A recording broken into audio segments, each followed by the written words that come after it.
Hello everyone, Fred here. In this installment of TPP Dynamite, I'm going to be reviewing episode 5 of CSI Vegas' season 2, In Harm's Way. First things first though, if you haven't already, let me encourage you to subscribe to my channel. I'm an author of adult and young adult mystery novels. To date, I've released 3 books, The Women in White, The Lethal List, and most recently, Textbook Murder. All of them are on sale now, and there are purchase links in my video description below. With that in mind, and without further ado, welcome to my spoiler-filled review of CSI Vegas Season 2, Episode 5, In Harm's Way. The episode starts off at a university party that ends with what looks to be a mass poisoning event where everyone falls sick at the same time. When the CSI show up later, it turns out that there are 3 dead bodies and several more victims in intensive care. One of the dead people is the chief operating officer of a major government defense contractor, which only makes matters more confusing. Maxine Roby, Bo Finaudo, and Serena Chavez interview the surviving victims at the hospital, including a guy named Luther Canal. Bo and Luther quickly take a mutual professional liking to each other. Luther then explains that he's a research student working in the lab of a man named Professor Gene Morrow, who was at the party but left early before everyone got sick. Another survivor, a medical doctor himself, says that he trained the doctor who runs the hospital in which all of the sick people are located now, and that no one on staff has any idea of what happened to everybody at the party. Serena interviews Morrow, the obvious suspect, and Morrow claims that he left the party early because he just didn't want to hang around. As proof that he didn't poison any food or drink at the party, he claims that he ate everything that was being served but still never got sick.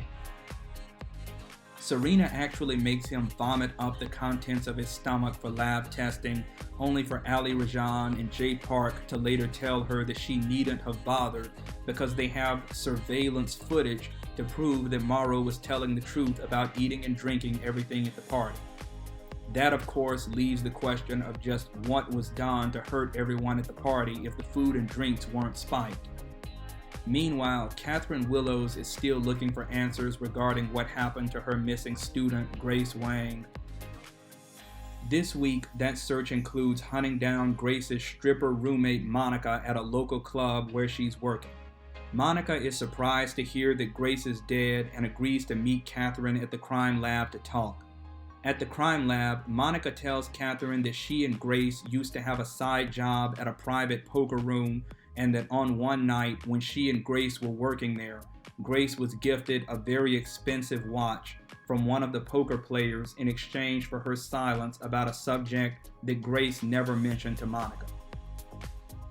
Catherine talks Monica into going to work the poker room again so that she can lift some DNA samples from the people who play there. Monica does it and later gives those samples, including the watch, to Josh for analysis. Meanwhile, the FBI storms into the CSI Vegas crime lab and, in typical crime drama television fashion, takes over the mass poisoning case, deeming the case a matter of government interest for nebulously defined reasons. Catherine tries using her own FBI connections to make some calls and get the agency to stand down, but Max privately says that she's almost certain that the FBI is never going to go for it because they don't want to embarrass themselves by admitting that they were wrong.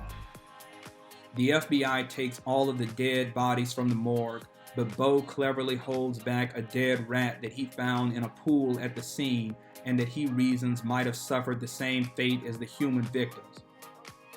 It's an imperfect subject for autopsy purposes, but the coroner, Sonia Nikolaevich, does a test on it anyway. She and Ali Rajan then quickly come to believe that the rat died of hydrogen peroxide poisoning. Ali, Bo, and Josh return to the crime scene, to the pool that held the rat, and quickly realize that the fish in the pool have also recently died. Josh, from a second examination of the scene, quickly starts to suspect that the building's electronics may have had something to do with the fish and rat deaths, as well as the mass sickness event.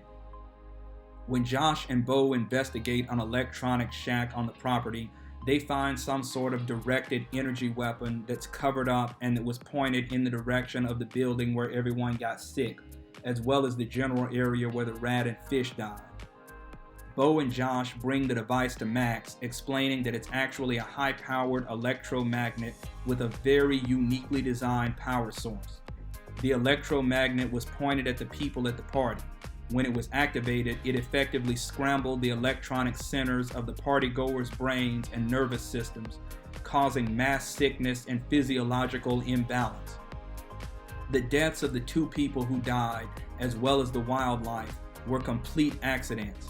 However, Josh and Bo also tell Max that they've come to believe that the person who used the magnet wasn't aiming at everyone, but rather at one specific target, the chief operating officer of the major defense contractor and the 3rd victim who died.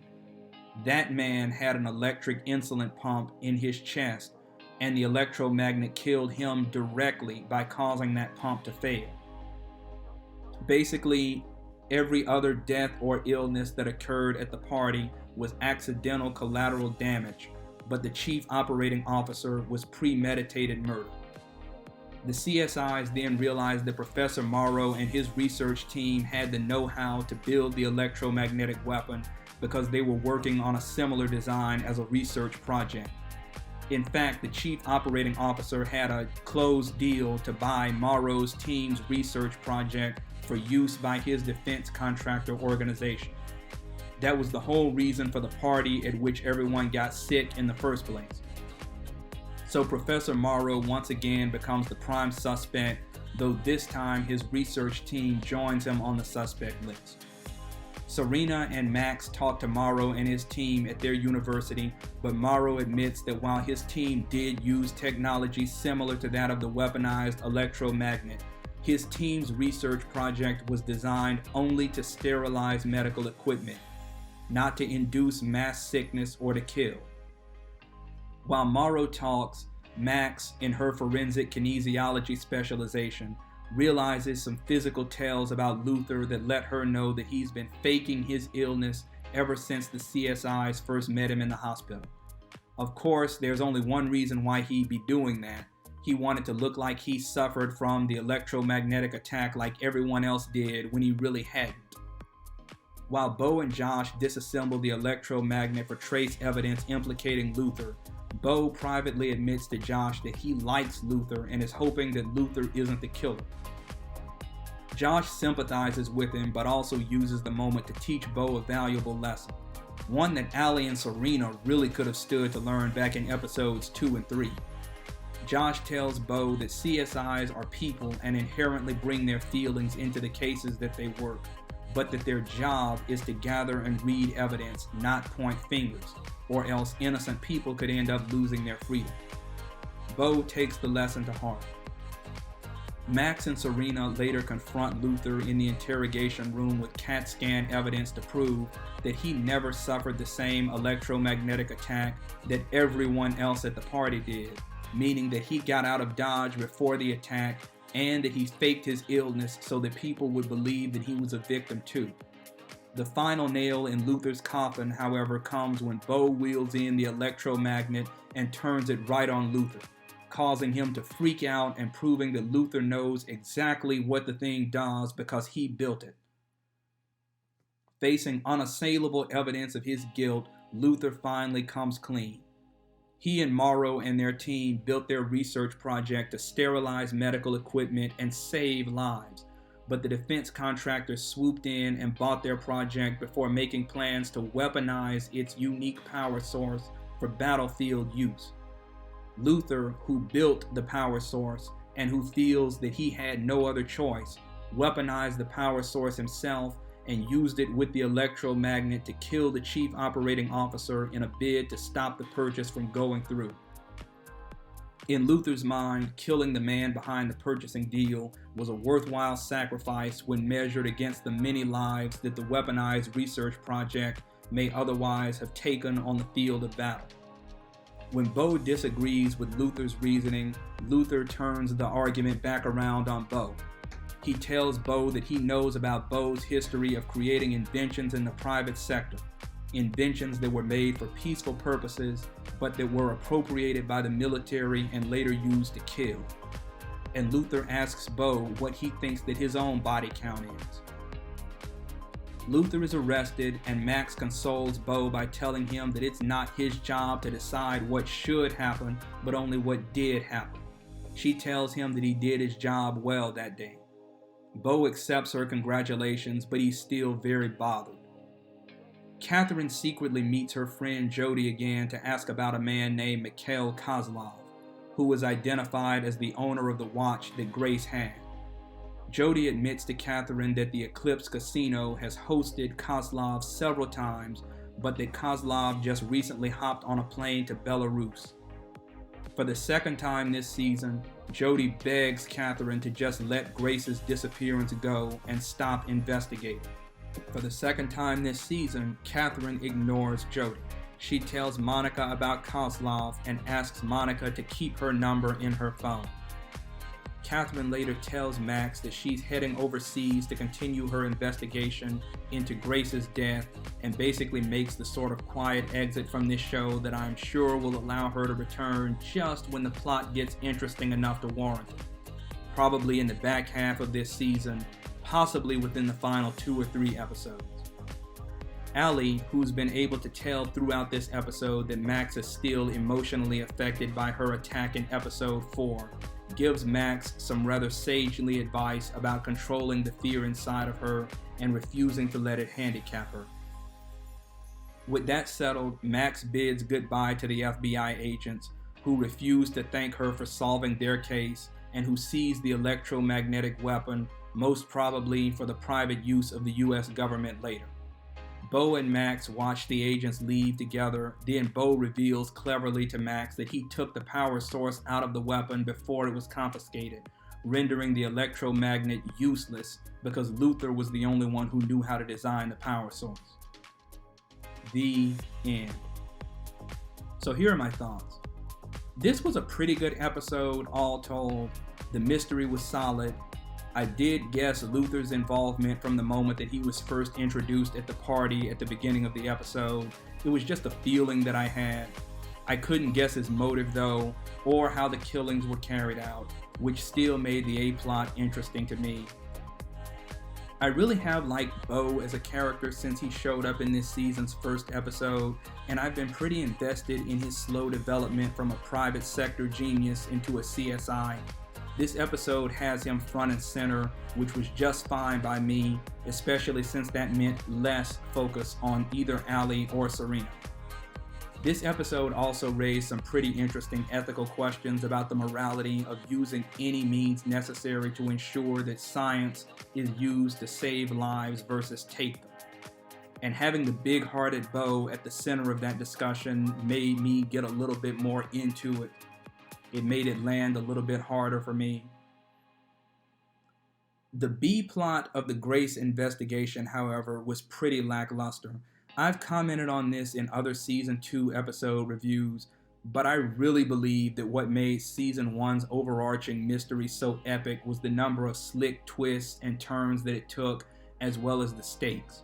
In Season 1, the fate of the entire Las Vegas crime lab was hanging in the balance of solving the central mystery, as was the fate of David Hodges, a lovable veteran character from the original CSI show.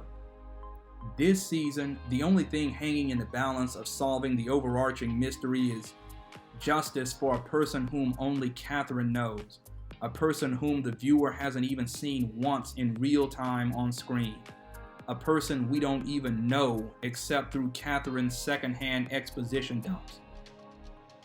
Meanwhile, the mystery itself is not all that inspired either. Unless the writers and creatives on this show are planning on pulling a major twist later in the season, the mystery really boils down to the fact that Grace learned something bad about an Eastern European criminal and got killed for it. The only real challenge seems to be proving that. It's basic crime drama fare, and it's not anything worth any major investment by the audience. Also, on the subject of Catherine, just how is she able to quit the Las Vegas crime lab and jet off to Belarus on a whim? Doesn't she have a job with the crime lab now? Didn't Max hire her back there at the end of episode 1? I wish there had been more of an explanation as to how that whole dynamic will play out moving forward. Is what Catherine's doing considered a leave of absence or vacation time or what? Okay, down to brass tacks. This episode is a good one with a solid mystery in its A plot, but a bunch of drama well worth skimming or skipping entirely for its B plot. Enough said.